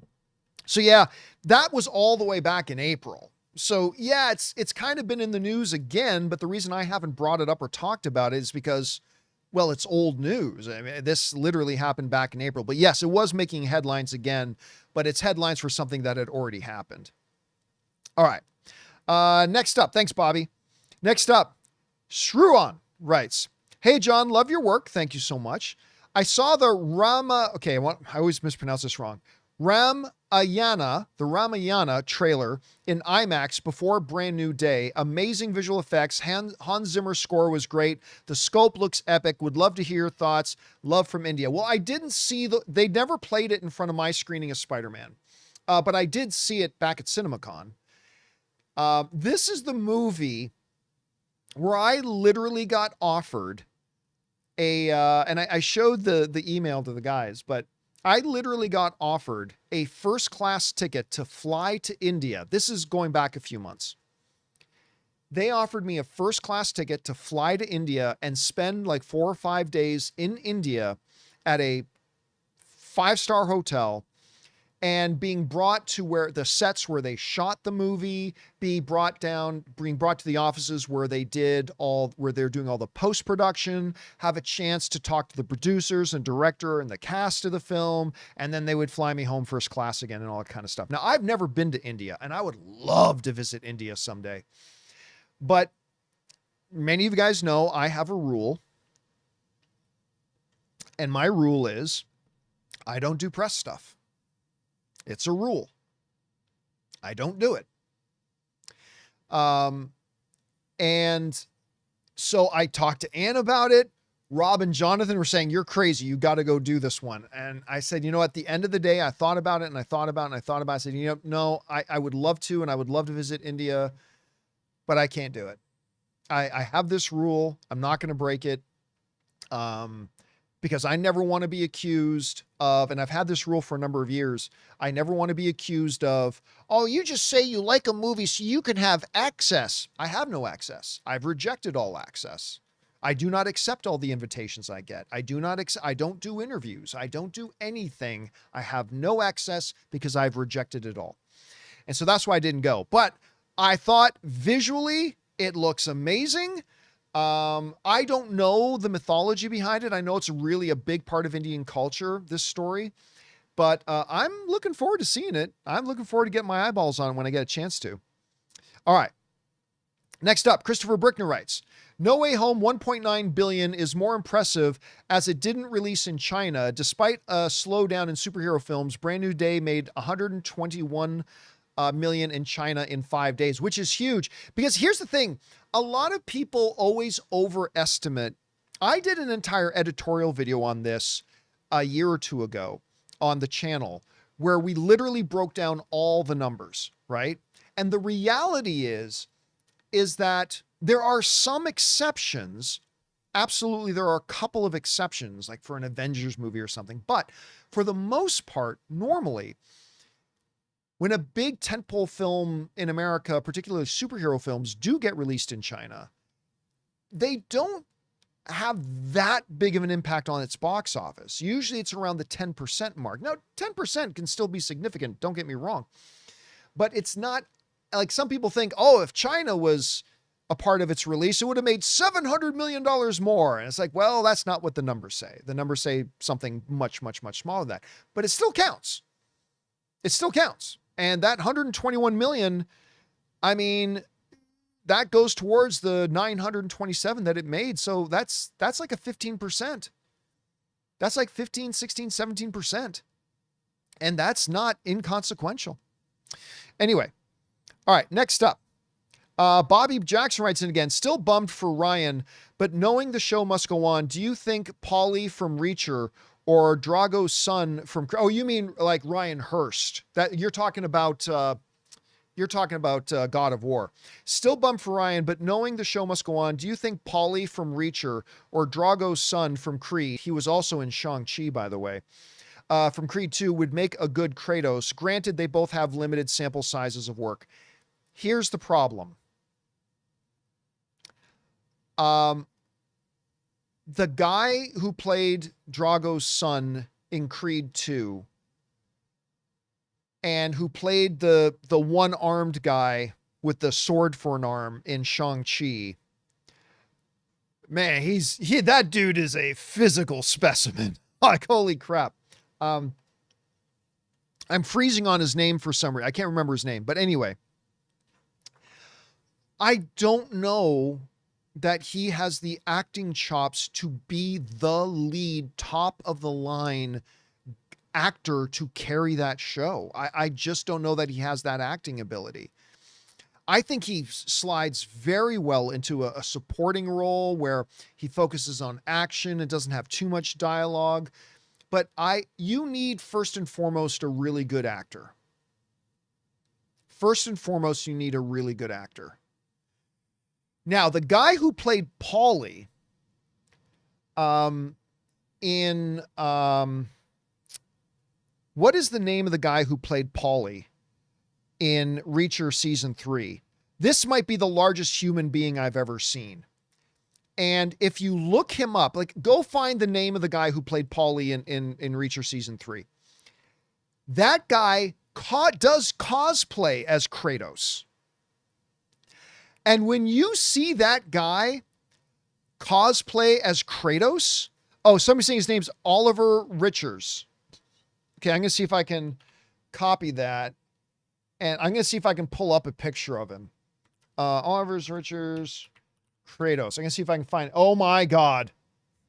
Okay. I'm going to bring this guy up on screen. This is the actual thing, guys. This thing I'm about to bring up is the actual, this is him. And yes, he's that big. He's that big.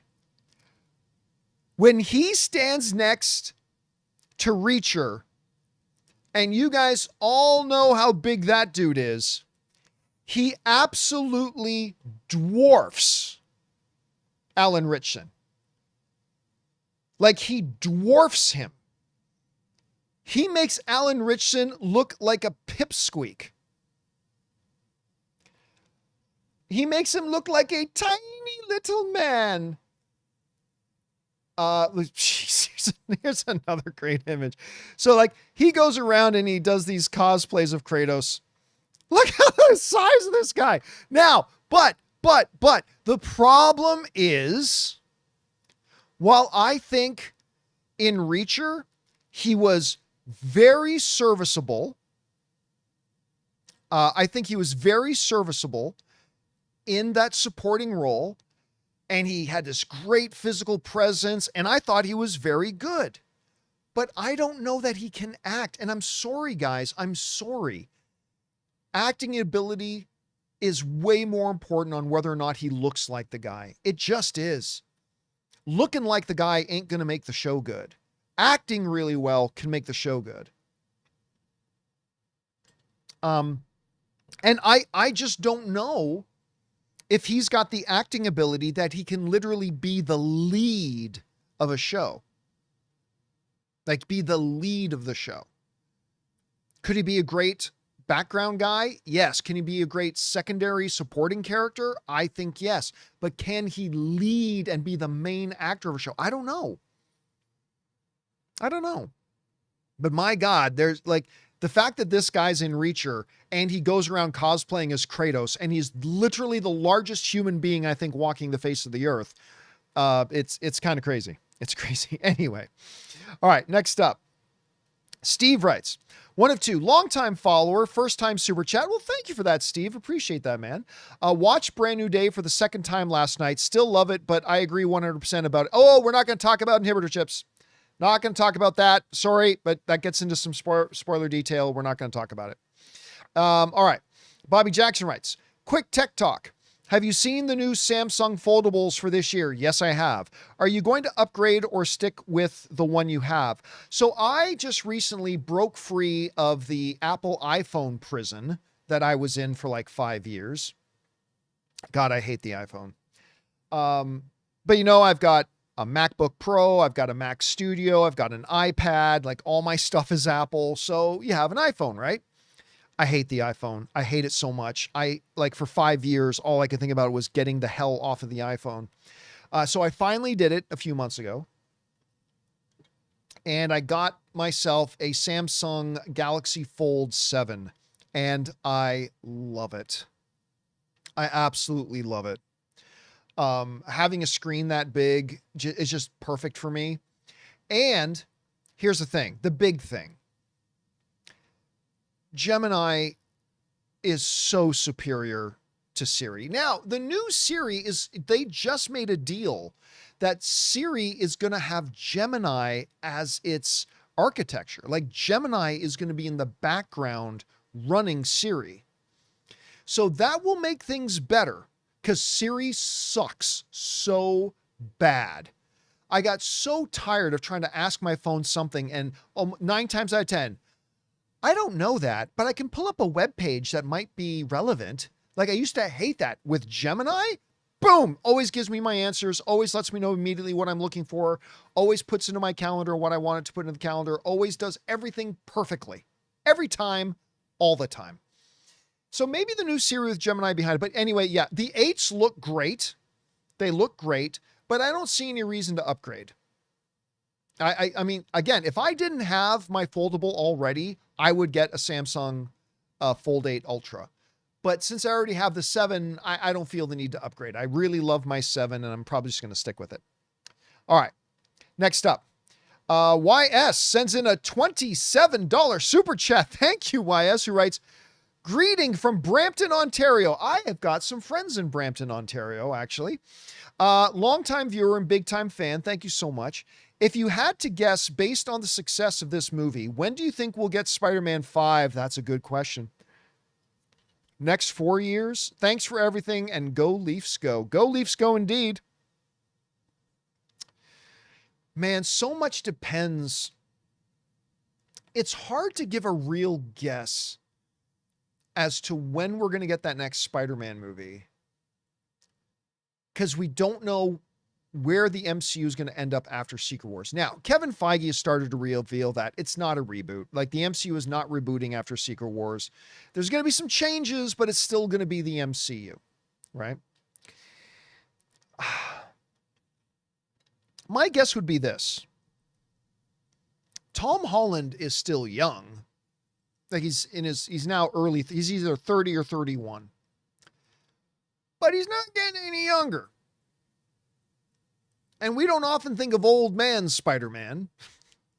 So my guess is they're probably going to want to do here's my guess. My guess is they're going to want to do 2 more Spider-Man films with Tom Holland. And if you're going to do that, you got to get moving on them sooner rather than later. Like that doesn't mean they have to come out with one in the next 2.5 years or anything like that. But my guess will be, I think 2029. I think 2029 we'll get our next Spider-Man movie. That'll be my guess. Yes, that's my guess. 2029. No, we're not. Final Slash is saying, I bet we're getting Miles soon. No, we're not. We're not. You know why? Because Sony won't let them. Sony won't let them. Now, we are going to get a live action Miles at some point. We are. That is happening, but it ain't happening soon. Kevin Feige, he basically made a statement recently that people interpreted as him saying, we're getting ready to do Miles. That's not what Kevin Feige said. What Kevin Feige said is, we've got ideas and plans for Miles once Sony lets us use Miles. And that hasn't happened. And it's not going to happen this year. And it's not going to happen next year. And if Spider-Man Beyond the Spider-Verse makes like $800 or $900 million at the box office, guess what? They're going to make another one. And they're not going to let Marvel make anything with a live action Miles while they're doing Miles animated films. They're going to have to wait until Sony says we're done making these animated films. And that's not going to be anytime soon. Again, could be in 5 years, could be in 6 years, but it's not going to be anytime soon. Because Sony is like, yeah, Miles is ours. We get to do with him what we want, and you can use Miles when we're good and ready. So yeah, there's that. Anyway, Amin writes, the craziest thing to me is that Spider broke the record without any IMAX showings. How much would it have made if Odyssey wasn't around? Crazy. It's actually not that much, guys. Like, IMAX makes up about 5% of the theaters. So would it have made a difference? Sure. Would it have made a major difference? No, there's just not enough of those screens to make a significant, huge difference. A difference? Yeah. That big of a difference? Probably not. Like, we always forget just how small amount of those theaters are actually IMAX screens. Like, when you go into your local Cineplex, like, you've got 15 screens, one of them, if you have any at all, one is an IMAX screen, right? So I don't know that it would make that a difference. Yes. That much of a difference? I don't think a huge significant difference, but a difference. Sure. A little bit. All right. Mattaween sends in a $20 super chat. Thank you, Mattaween, for supporting us on that level, dude. That's incredibly generous. And Mattaween writes, many say Tobey's second movie is the best of all. I think Tobey's second movie, so Sam Raimi's Spider-Man 2, I think that's the best live action Spider-Man movie still. Like, I think Spider-Man Brand New Day is the best Tom Holland one. I love it, but I still think Sam Raimi's Spider-Man 2, I think I would still put that as the best live action one, but ask me again in a few months, I might change my mind. Anyway, one thing both have in common is a poignant speech by Aunt May. I love that parallel. It echoes back to how we know certain life events occur across the multiverse in Peter's life. Yeah, Aunt May, by the way, I did not have Aunt May on my bingo card for Spider-Man Brand New Day. I didn't realize Marissa Tomei was going to be in it until I saw that she showed up at the red carpet. Then I thought, I wonder if there's going to be an Aunt May flashback. And sure enough, there was. But yeah, that moment, that speech she gives, again, not going to get into what she says or anything like that. But yes, the motivational, wonderful speech she gives is powerful and wonderful and beautiful. And I really loved it. All right. Next up. A fella named Louis writes, imagine how much higher if they had IMAX screens. Again, not that much higher. Little bit higher, yes, but not that much higher because IMAX makes up less than 5% of the screens. So it's not that big of a difference, honestly. All right, Bayless writes, Spider-Man post-credit. Well, we're not going to talk about Spider-Man post-credit scene. Alex, sorry, I appreciate it, but we're not going to do spoilers here.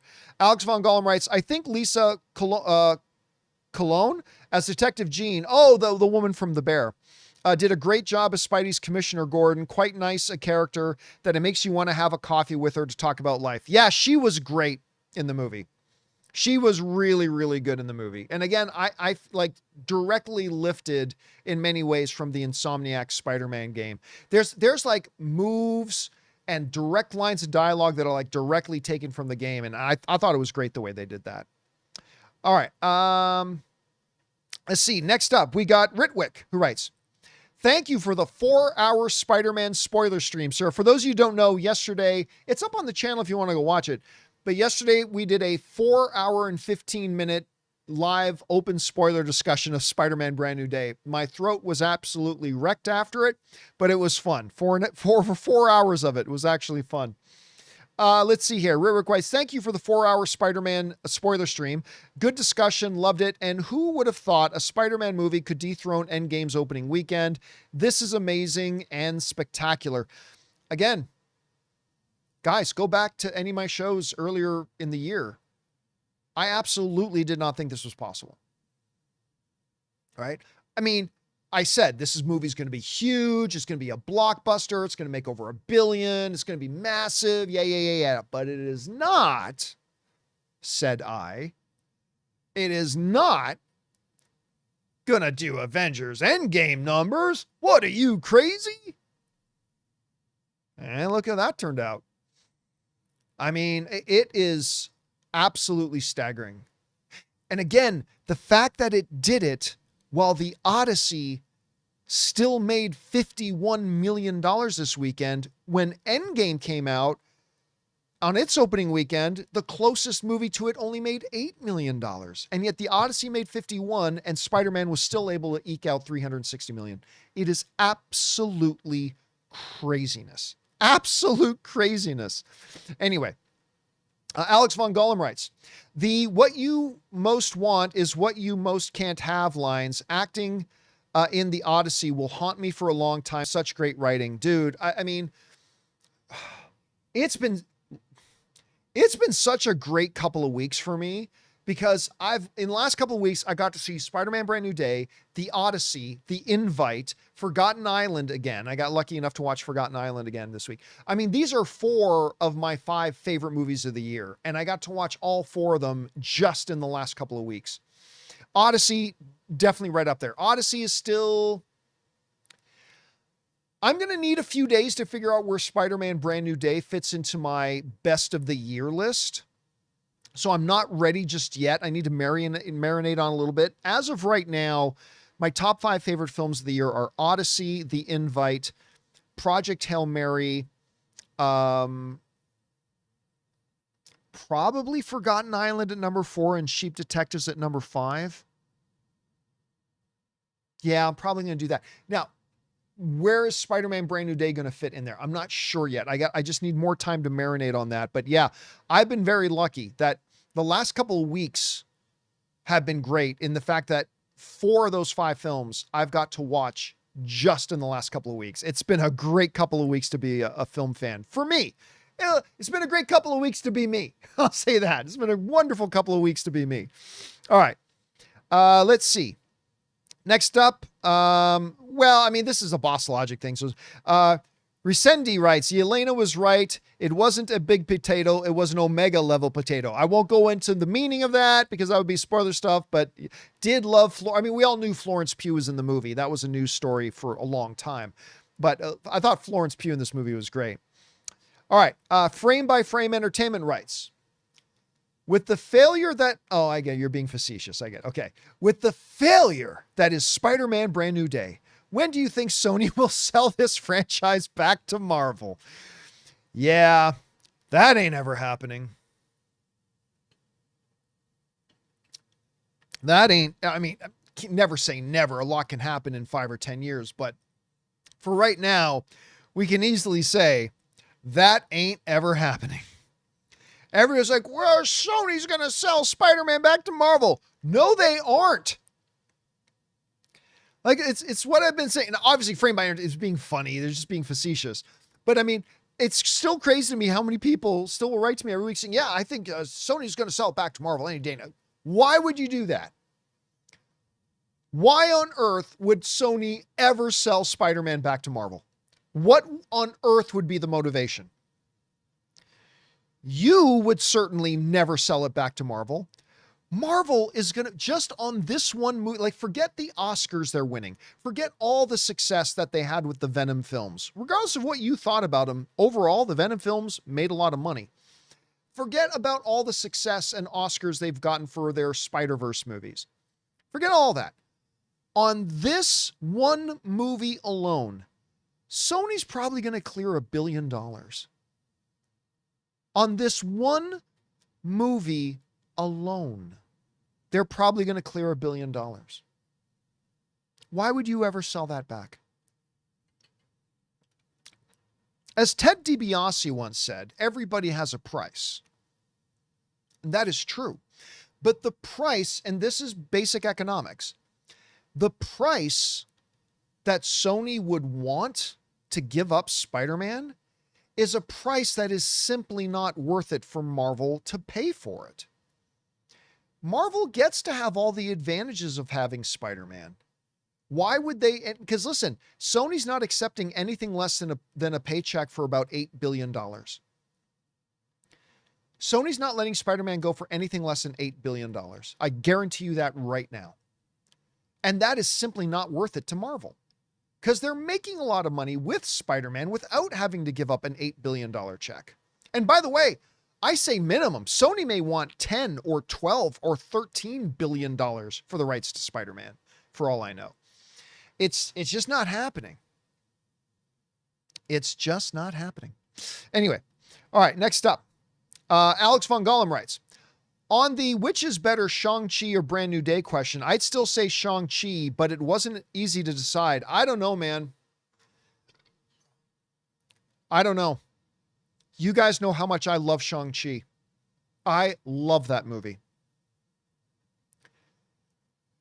I need to think about it more, but I might like Spider-Man Brand New Day even more. People grossly underestimate Shang-Chi, how good that movie is top tier Marvel. It is fantastic. I'll argue that with anybody. I don't care. You may disagree. That's totally cool. All film is subjective, but I'll have that debate with anybody. I might like Spider-Man Brand New Day even more. Like I said, I don't want to rank it right now because I just saw it for a couple times this weekend. I'm going to want to marinate on it for a few weeks, but yeah, I might even, I think I might put it above Shang-Chi. I really might. Anyway, next up. Georgie writes, anyone else loving the soundtrack for Spider-Man? The music was great, man. The music was great.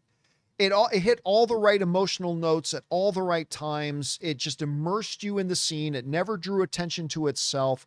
It did exactly what a great soundtrack should do, what a great score should do. And yeah, it was wonderful. And all right, guys, that will do it. You guys remember I had to turn off the super chats before we even started the show today. But that will do it for today's installment of the John Campea Show. Thank you so much for being here, guys, and making our little show part of your day. And remember, you don't have to agree with the things that I said. It's not my job to say things you agree with, and it's not my job to convince you to agree with me.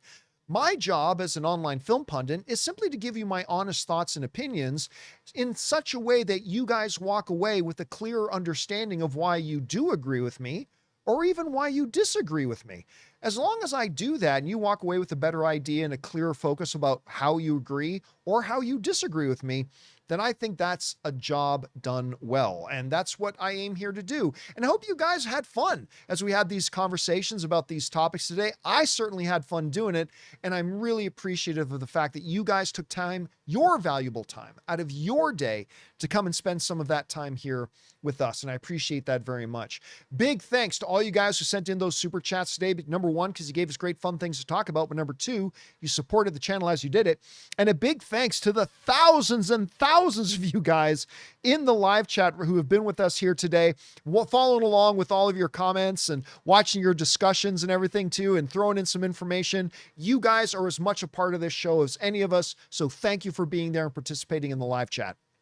All right, guys, we will be back again tomorrow. Christian Harloff's going to come in and join us tomorrow as well. Looking forward to doing that. And hopefully you guys will come back and join us as well. That will do it for me for now, guys. My name's John Campea. Thanks so much for being here. And until next time, my friends, bye-bye.